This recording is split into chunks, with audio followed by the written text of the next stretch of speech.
ever-changing state of the coronavirus, school leaders are making tough decisions on whether to have schools open up 100% in person, 100% virtually, or some type of blended model with the students coming to school some days and then staying at home others. This is certainly unique district to district. However, in this video, I'm going to share with you some suggestions for creating a virtual school counseling program.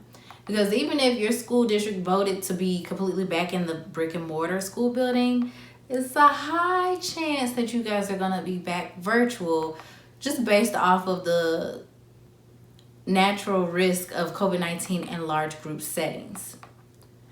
This video will be broken up into two major sections: direct services and indirect services. Counseling referrals. Most schools are using the Google Suite, and I suggest you get familiar with it because they have a lot of great useful tools. One in particular being Google Forms. Google Forms is an easy free platform that lets you create your own questions and collect data. Forms can also show you the individual responses and then culminate into a bar or pie chart. You can also export the data into a Google Sheet, which is the same equivalent as Microsoft Excel. Crisis response. Suicide risk and cyberbullying are going to be your main worries as far as crisis response from home. For suicide risk, follow your district's outlined protocol. For specifics on this topic, I suggest you watch the ASCA Ethical Considerations for Virtual School Counseling webinar. With cyberbullying, if not already, urge your administration and or school leadership team to review the protocols for online behavior. Suspensions don't really exist virtually. Therefore, this is a great time to advocate for restorative practices. Start getting an idea of what are going to be consequences for behaviors that occur. Individual student planning. This is the individual goal setting and transition planning. Create a schedule of students to check in with either through video conferencing or phone calls. Review your data from last year and then see who were your frequent visitors and of course those with social emotional challenges from the past year. As the school year goes on, check in with teachers and kind of get a feel for some students who may be presenting some unmet needs. The Florida School Counseling Association showed had a great idea about grade level meetups. So in this particular example, they had 5th grade and they would meet Tuesdays at 11 o'clock a.m. every week. But that's a great chance for you, the counselor, to get some face-to-face time with the students. Because if you are anything like me, when we were doing quarantine from March through May, I didn't really get to see the students. I called them up, however, most of their face-to-face interaction was just them and the teacher. And then I would provide lessons to give to the teacher.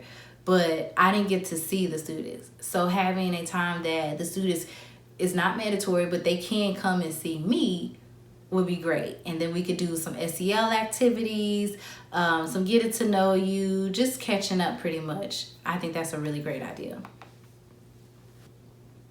Classroom lessons. Depending on what your district is defaulting as the video conference method, schedule some live videos with the classrooms.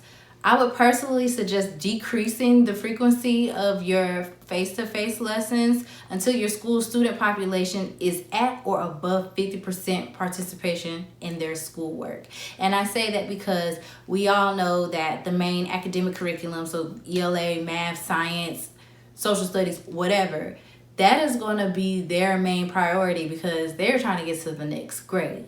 Now, with us, we don't give out grades. Well, I don't. I know some of y'all do, but I'm not mandated to give out grades, so I don't. So therefore, they're going to see that work as optional. And I don't want to add on to the workload that they already have, knowing that they have a lot of work already with the schoolwork. That's not to say that I don't want them to do certain things. However, I'm not going to do assignments that require for them to turn things in like quizzes or turn in assignments.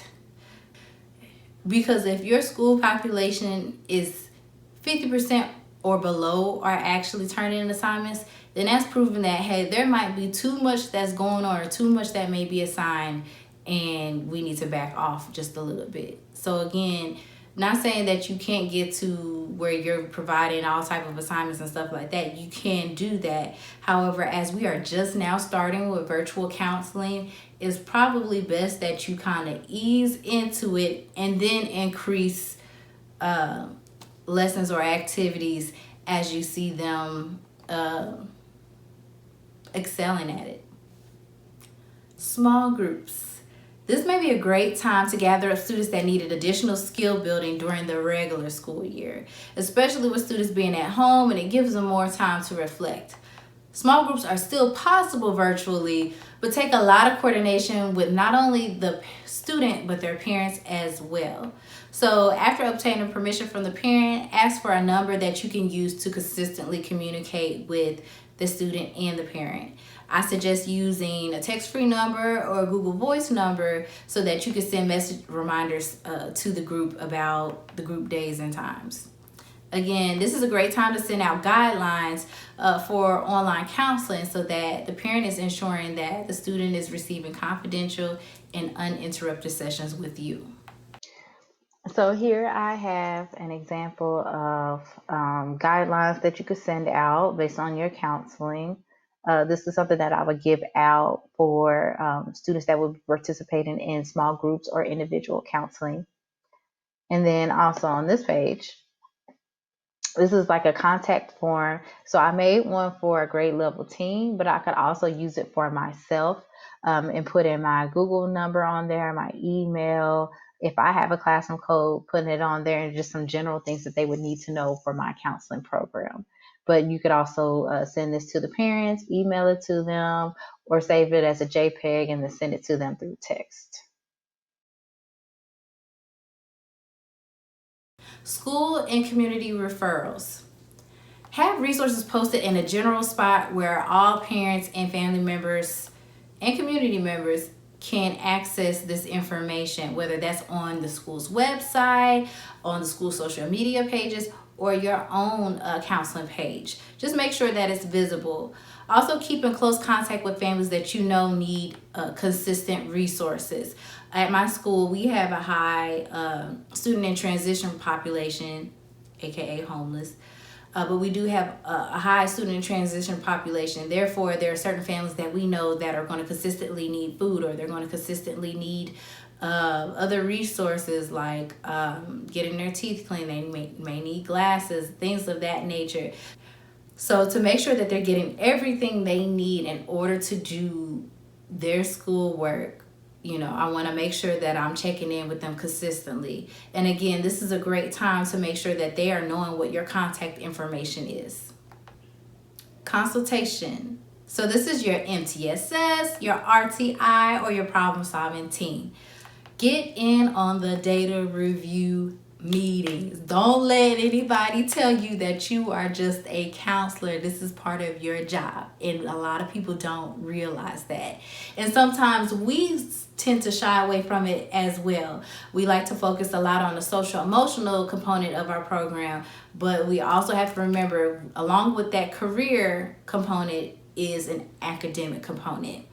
So if you're anything like me, I am my building's problem solving team coordinator. So a lot of times the teachers, they'll be quick to tell me about social emotional issues going on with students, but then they forget to tell me about academic challenges going on with students. And it's very important for me to know when it comes time to do a problem solving team meeting so that I'm not just blindsided. So try to make sure that you have some type of referral form for your problem solving team MTSS or RTI meeting.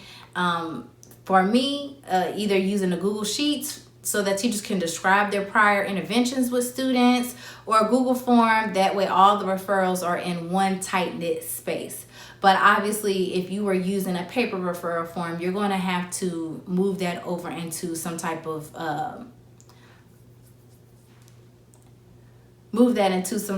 online format. And you actually may want to keep that later on, because a lot of those referral papers, they're just everywhere. Okay, so school counselors, we are decluttering our lives in 2020. let's get that together. We are decluttering. So get rid of the paper forms, turn it electronic. School and or district committees.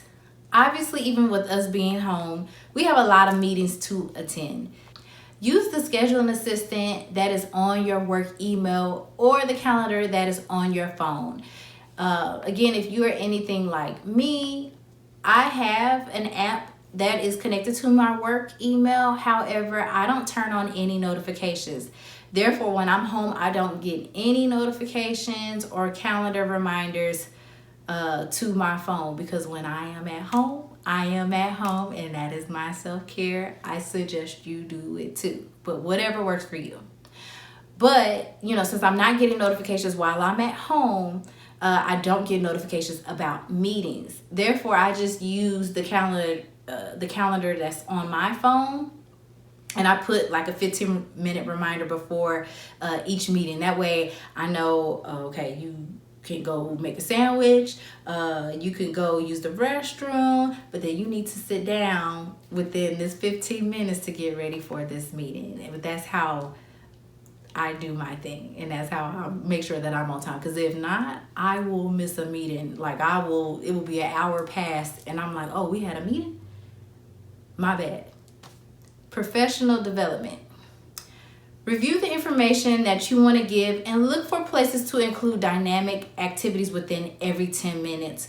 There was a science study out there, and I don't want to quote it wrong, but I believe that it said that a human adult, we only have 10 or 15 minutes before we lose our concentration on something or our attention on something. Therefore, make sure that you have some type of dynamic activity in your PD, especially because more than likely it's going to be through Zoom, and nobody wants to spend an hour and a half just looking back at your face. I know y'all looking at my video face to face, but that's also why I include things with titles and things up here, so that it breaks it up at least a little bit.